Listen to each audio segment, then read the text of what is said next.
இறை இயேசுவில் எனக் அன்பார்ந்தவர்களே, நம் ஜீவனுள்ள தேவனின் உயிருள்ள வார்த்தைகளை தினமும் கேட்பதன் மூலம் உங்களுக்கு நன்மையும் ஆசையும் உண்டாவதாக.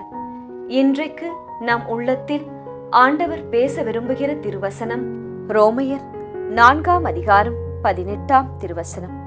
இக்கூற்று நிறைவேறும் என்னும் எதிர்நோக்குக்கு இடம் இல்லாதது போல் தோன்றினும் அவர் எதிர்நோக்கினார், தயங்காமல் நம்பினார். ஆகவே அவர் பல மக்களினங்களுக்கு தந்தையானார். இறையேசுவில் எனதருமை நண்பர்களே, உங்கள் அனைவருக்கும் நம் இயேசுவின் அன்பை உரித்தாக்குகின்றேன். அனைவரும் மகிழ்ச்சியாயிருக்கிறீர்களா? இயேசு உங்களோடு உதவி செய்ய இருக்கும்போது நிச்சயம் மகிழ்ச்சியாகத்தான் இருக்க வேண்டும். எதையும் நினைத்து கலங்காதீர்கள், யாரையும் பார்த்து பயப்படாதீர்கள். நீங்கள் இன்றைக்கு இருக்கும் நிலை நிரந்தரம் அல்ல. கட்டாயம் இந்த நிலையும் மாறும், இதுவும் கடந்து போகும். அதுவரை கொஞ்சம் பொறுமையாயிருங்கள். ஜபத்தை கைவிட்டு விடாதீர்கள். ஆபிரகாமுக்கு கடவுளால் ஒரு வாக்கு வழங்கப்பட்டது. அது என்னவென்றால், எண்ணற்ற மக்களினங்களுக்கு உன்னை நான் தந்தையாக்குவேன் என்ற வாக்கு. ஆபிரகாம் நம் அனைவருக்கும் தந்தைதான். இந்த வாக்கை அவர் பெறும்போது அவருக்கு வயது என்ன தெரியுமா? முதிர்ந்தவராயிருந்தார். ஏறத்தாழ 100 வயதிருக்கும் என்கிறார்கள். அவரது மனைவி சாராளின் கருப்பையோ செத்துப்போய் இருந்ததாம், ஆற்றலற்று இருந்ததாம். தேவனின் வாக்கு நிறைவேற கண்ணால் காணக்கூடிய எந்த அடையாளமும் வழியும் அவர்களுக்கு இல்லை. ஆனாலும் அவர் நம்பினார். அதுதான் இன்றைய வசனம். மற்றும் ஒருமுறை கேட்போமா? இக்கூற்று நிறைவேறும் என்னும் எதிர்நோக்குக்கு இடம் இல்லாதது போல் தோன்றிலும் அவர் எதிர்நோக்கினார், தயங்காமல் நம்பினார். ஆகவே அவர் பல மக்களினங்களுக்கு தந்தையானார். கேட்டீர்களா? ஆபிரகாம் நம்புவது மட்டுமல்ல, எதிர்நோக்கினார், எதிர்பார்த்தார்.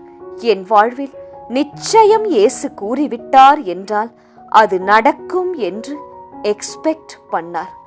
Believing is good, expecting is to be appreciated. கடவுளின் வாக்குறுதியை பற்றி சந்தேகப்படவே இல்லை ஆபிரகாம். வலுவான நம்பிக்கையோடு இருந்தார். தனக்கு வாக்கு கொடுத்ததை நிறைவேற்ற தன் கடவுளுக்கு வல்லமை உண்டு என்று உறுதியாய் நம்பினார். இந்த விசுவாசம் அதுதான் கடவுளை பெருமைப்படுத்தியது. அவர் இறந்தவர்களை வாழ்விப்பவரும் இல்லாததை தன் வார்த்தையால் இருக்கச் செய்பவருமாகிய உருவாக்க கூடியவருமாகிய கடவுள் என்பதை ஆபிரகாம் விசுவசித்தார். ஆபிரகாமின் விசுவாசத்தை கண்ட நம் தேவன் மகிழ்ந்து களி கூறினார். ஆபிரகாமை வாக்கு தந்தது போலவே தந்தையாக்கினார். அவருடைய வழிமரபினர் எண்ணற்றவராய் ஆகினர். கடல் மணலைப் போலவும் வானத்து நட்சத்திரங்களைப் போலவும் ஆகினர். அவரைப் போன்றே நீங்களும் இயேசுவின் மேல் பற்றுடன் வாழ்ந்தால் ஆபிரகாமுக்கு செய்தது போல் உங்களுக்கும் செய்வார். இயேசுவுக்கு ஏற்புடையவராக கருதப்படுவீர்கள். குழந்தை பிறப்பதற்கு எந்த சாத்தியக்கூறும் இல்லை. ஆனாலும் ஈசாக்கு பிறந்தார். அது எதனால்? இயேசுவின் மேல் விசுவாசம் கொண்டு அந்த அற்புதம் நடக்கும் என்று எதிர்பார்த்தார். அதனால்தான் அது நடந்தது.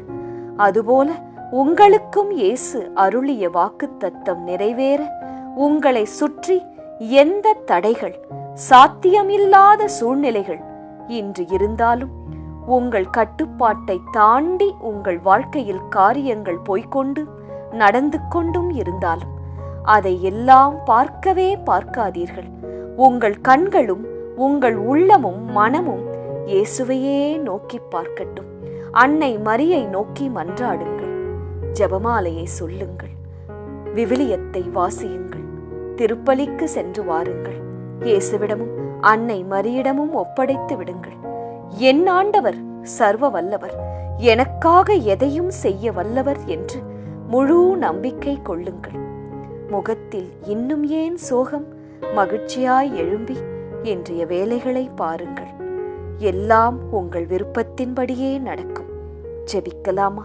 இயேசுவே, அபிரகாமை போல விசுவாசம் கொண்டவர்களாய் வாழ்ந்து வாக்கு தத்தத்தை சுதந்தரித்துக் கொள்ள அருள் புரியும்.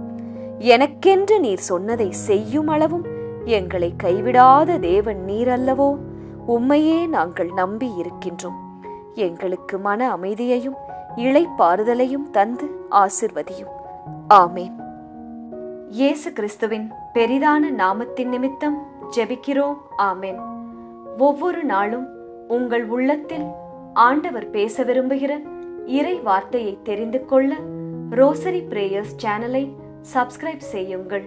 மேலும் உங்கள் நண்பர்கள் மற்றும் உறவினர்களுடன் ஷேர் செய்யுங்கள். நன்றி.